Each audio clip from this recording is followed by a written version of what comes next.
हमारे साथ हैं भारतीय जनता पार्टी की युवा नेत्री दीपिका चंदेल जी। और दीपिका चंदेल जी को भी भारतीय जनता पार्टी ने दिल्ली के उत्तर पूर्वी जिला में अनुसूचित जाति मोर्चा से उपाध्यक्ष के पद से नवाजा है।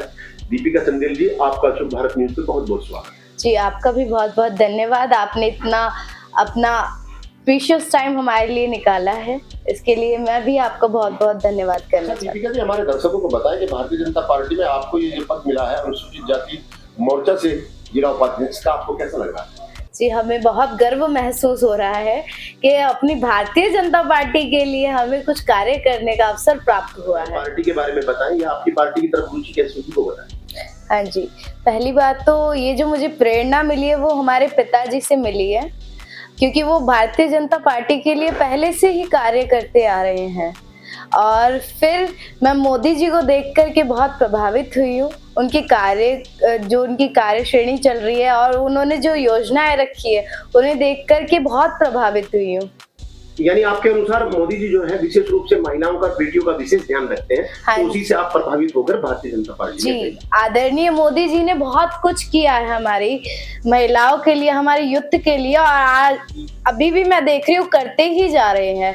इतने सालों से कितनी पार्टियां आ गई हैं लेकिन किसी ने नहीं सोचा है, लेकिन हमारे आदरणीय मोदी जी हैं जो अपनी संतान की भांति प्रत्येक व्यक्ति का ध्यान रखते हैं और कार्य को प्रगति में ला रहे हैं और करते जा रहे हैं।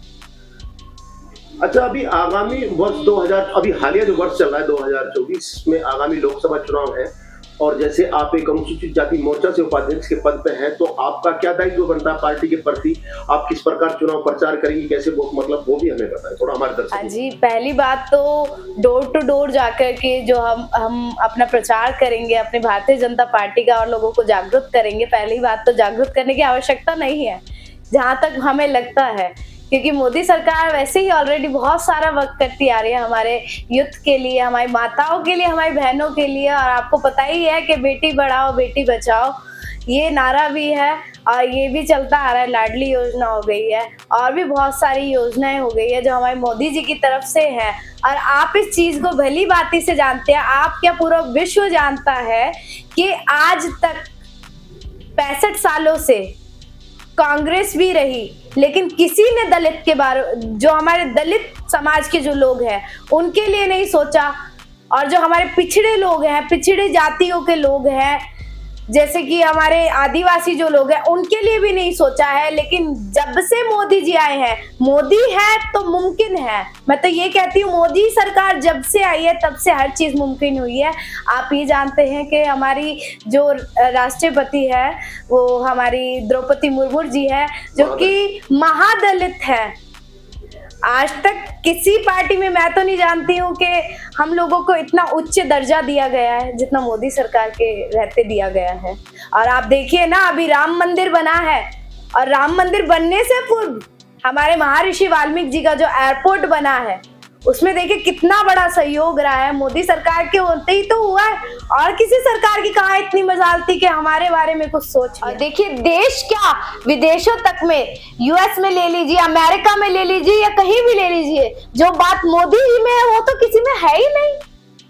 आप बता दीजिए किसी में हो तो, हमें तो नहीं लगता किसी में वो बात होगी जो मोदी जी में है। यानी आप मोदी जी की कार्यशैली से प्रभावित होकर भारतीय जनता पार्टी में आई है। अब भविष्य में भी आप भारतीय जनता पार्टी के लिए ही कार्य करती रहेंगी? हाँ जी, आपका कहना है? बिल्कुल, हमारा पूरा जीवन भारतीय जनता पार्टी को समर्पित है और हम अपना कार्य जब तक जीवन पर्यंत तक, जब तक हमारे जिस्म में प्राण है तब तक हम अपने मोदी जी को डेडिकेटेड है और उनके लिए कार्य करते आएंगे भारतीय जनता पार्टी के लिए। हाँ, तो पार्टी की ओर से आपको क्या दिशा निर्देश है आगामी लोकसभा चुनाव के लिए, वो जरा हमारे दर्शकों को बताएं। आपको पता है अभी आगामी जो हमारे 2024 के जो चुनाव आ रहे हैं उसमें वैसे भी हमारी जो भारतीय जनता पार्टी है वो 400 के पार जा करके, मैं ये नहीं कहती कि 400 से पार जा करके सीटें लाने वाली है। वैसे भी हमारा तो नारा है ही, अब की बार 400 पार, एक बार फिर मोदी सरकार।